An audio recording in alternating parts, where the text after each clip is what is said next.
Hello friends, today in this part of program we will discuss about the interrupts and the 8259, that is programmable interrupt controller.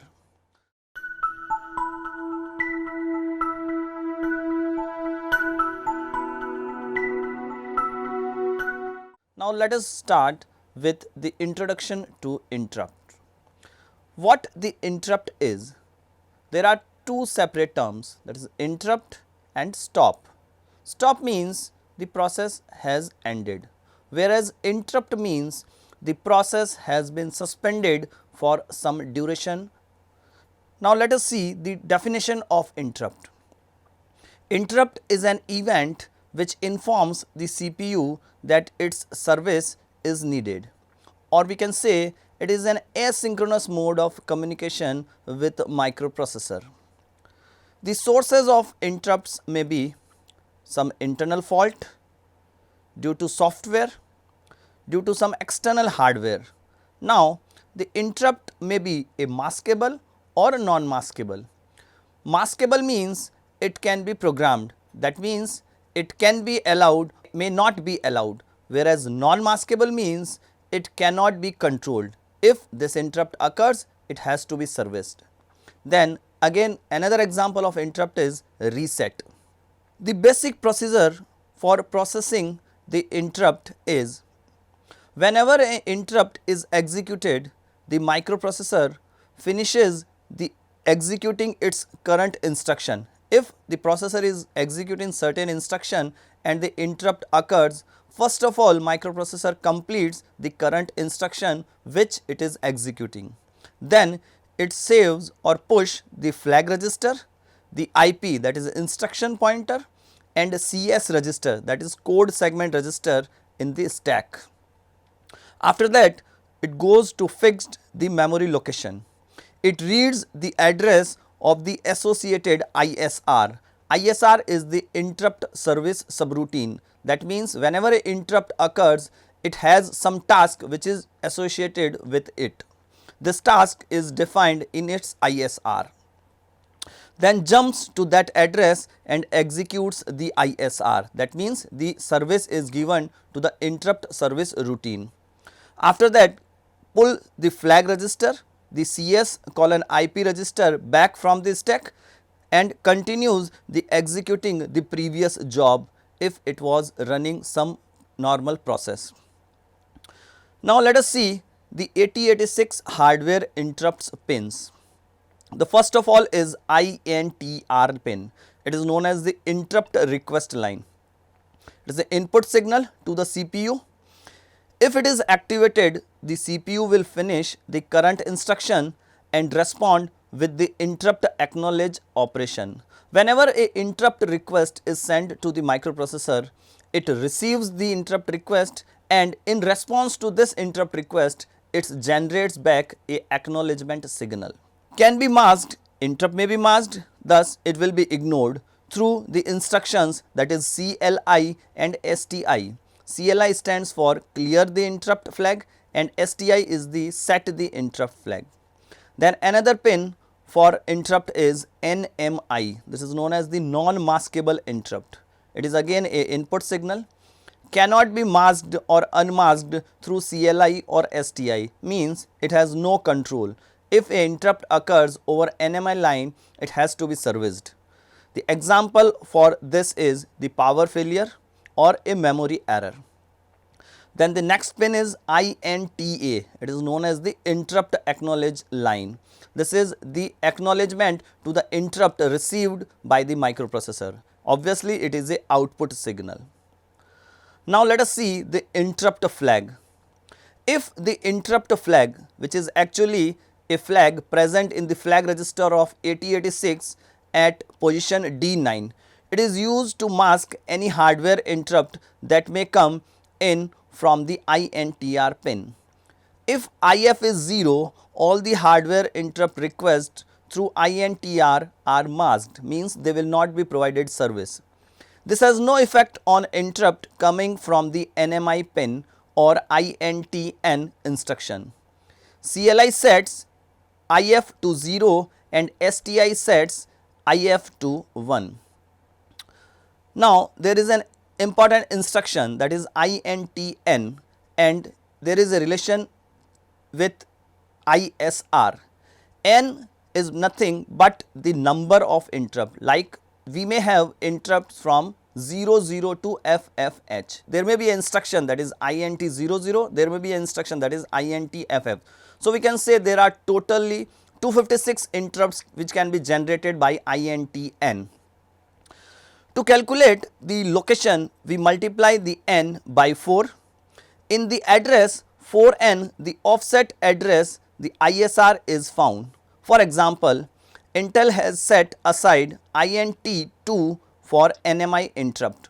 Whenever the NMI pin is activated, the CPU jumps to the physical memory location, that is 00008, to fetch the CS:IP of the interrupt service routine associated with this NMI, that is non-maskable interrupt. So this was a brief introduction to interrupts.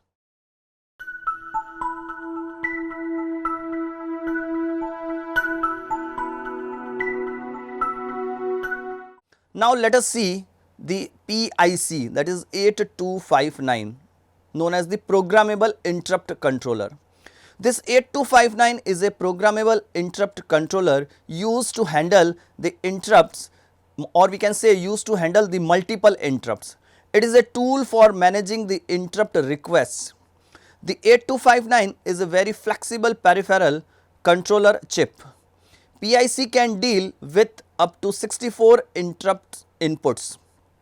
Actually, a single PIC can handle 8 interrupts, and 8259 has 3 lines in it known as cache 0, cache 1 and cache 2, known as the cascaded lines, and as many as 8 8259s can be connected in cascade. So the interrupt level rises from 8 to 64 with one 8259 handling 8 interrupt requests.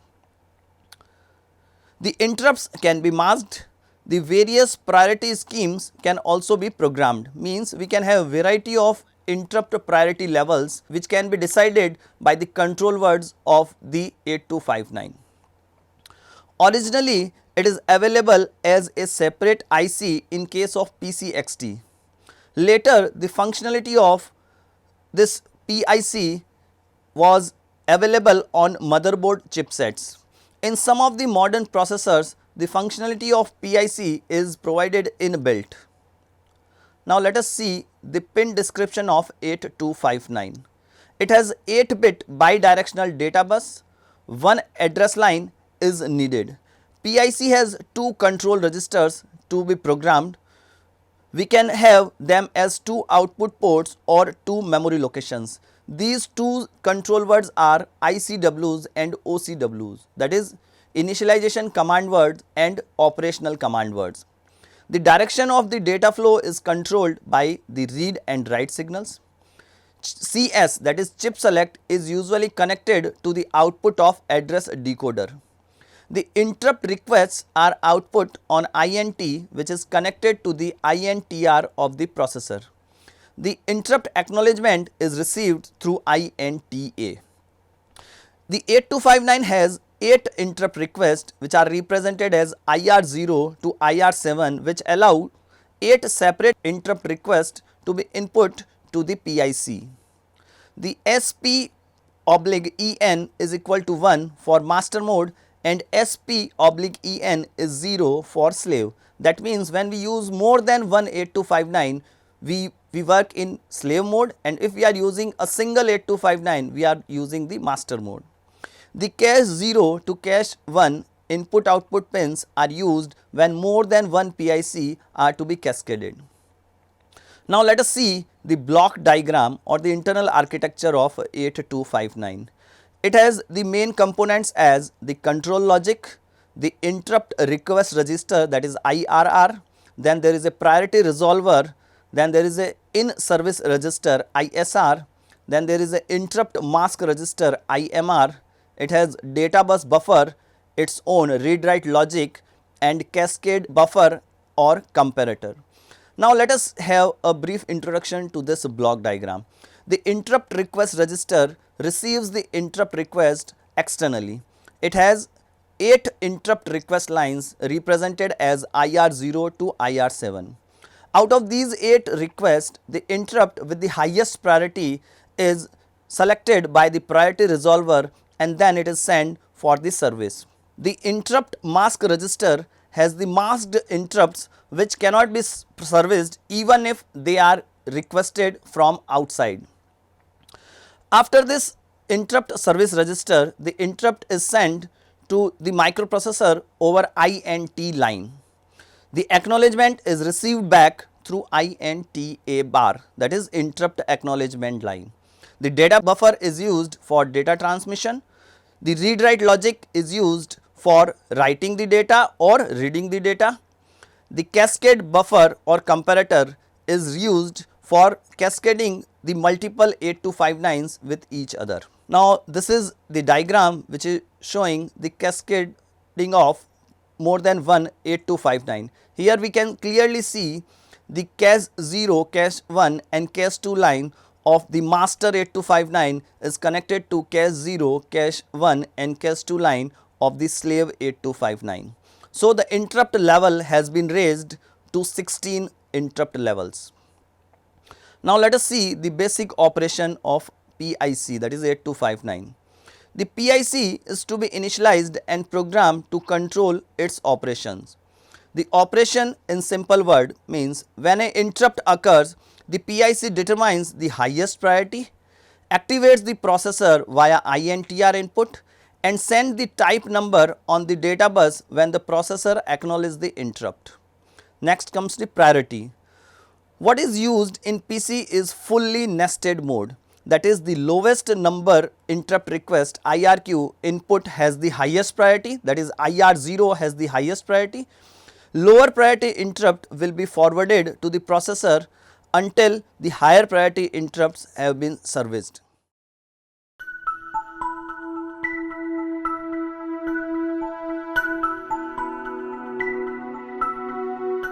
The various modes in which the interrupt levels can be serviced are fully nested mode, spatial fully nested mode, non-specific rotating mode, specific rotating mode, spatial mask mode and the polling mode. Now, let us see the various modes of the 8259 for handling the interrupt levels. The first one is the fully nested mode. It is the default mode of 8259. In this mode, the IR0 interrupt request level has the highest priority and the IR7 interrupt request level has the lowest priority. When no mode is defined through control word, the 8259 is in this default mode, that is fully nested mode with IR0 has the highest priority and IR7 as the lowest priority. Next comes the spatially fully nested mode. In this mode, the interrupt request level just being served gets the lowest priority and the next interrupt request level to be served get the highest priority. Here all the interrupts devices are having the same priority. The next is the non-specific rotating mode. In this mode of operation, the priorities goes on changing, that is there is no specific rotation of priority. It is achieved using different command words programming. The next is the specific rotating mode. In this mode, the bottom priority level is selected. It means that we decide that which interrupt level is to be kept at the lowest level. This bottom level fix the all other priorities, like if IR5 is selected as the lowest priority, then IR5 has the least priority level. Now IR4 has the next higher priority level and the IR6, that is interrupt request level 6, will be having the highest priority level.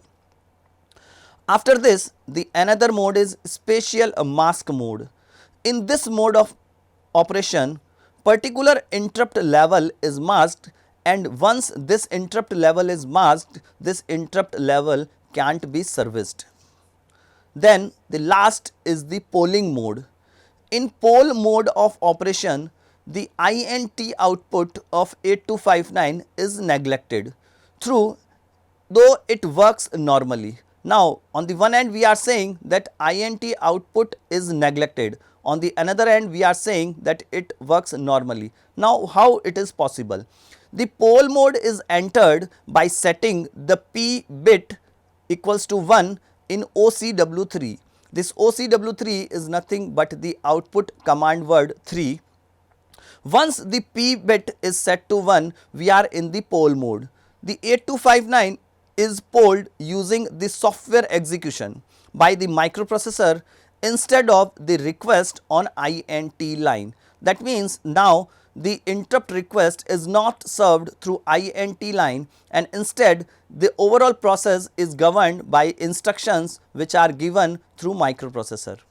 So, these were the different modes in which the interrupt levels of 8259 can be programmed. So, this was all about the interrupts and the 8259 PPI, that is programmable interrupt controller.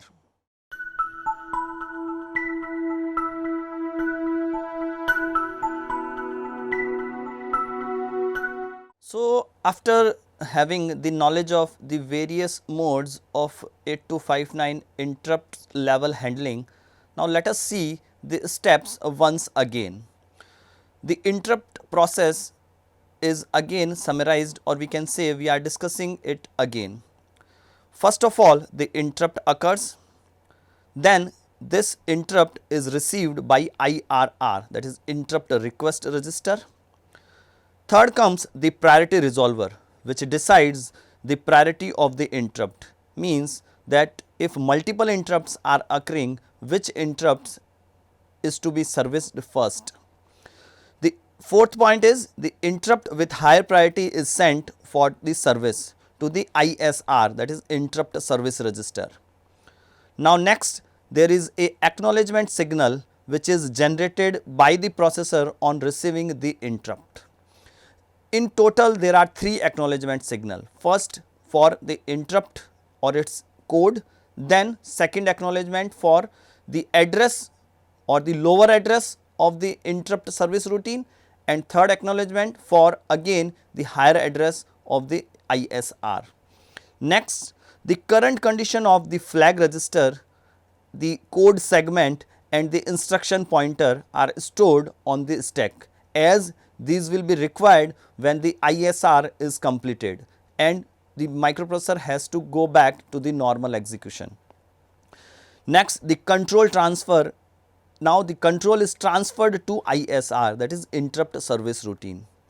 The ISR service starts now, or the interrupt service routine is being executed. At the end of the ISR, or when the service to ISR completes, the control is to be transferred back to the main program. For this purpose, again there is the requirement of the flag register condition which was there before the start of the ISR, the condition of CS and IP which was there before the execution of ISR. So, these all conditions are available on the stack, which are again transferred back to the flag register, to the CS and to the IP. When all these conditions are transferred back, the program execution is transferred back to the position where the interrupt has occurred, and the microprocessor again comes to the normal execution. So, this was the process how the interrupt is handled by the 8259 and the processor when there are multiple interrupts in 8086 microprocessor. So, this is all about the interrupts and the 8259, that is PIC, programmable interrupt controller.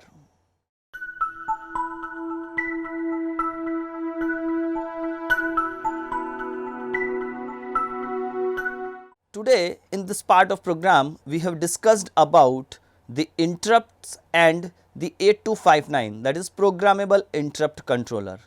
We have seen what are the various interrupt lines in 8086 microprocessor. We have discussed about 8259, how this 8259 handle multiple interrupts occurring in it.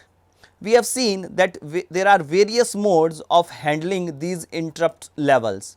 Various modes means we can have the variety of modes of receiving the interrupts and providing them service, like there was normal mode, there was nested mode, there was automatic rotation mode, there was specific rotation mode.